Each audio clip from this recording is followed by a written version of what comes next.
Hey guys, what's up? Welcome back to another video of our channel.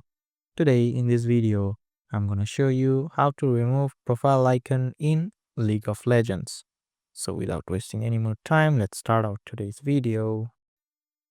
Removing profile icon in League of Legends isn't a direct feature, but you can achieve a similar effect by setting a specific icon that appears blank. Here's how you can do it.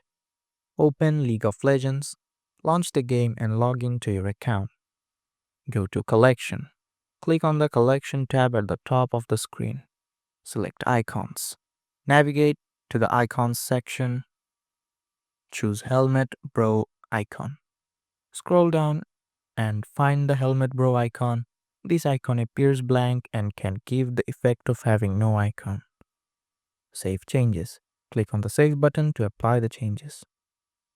So that's it guys, hope you liked this video. If you found this video helpful, don't forget to hit the like button and subscribe to our channel.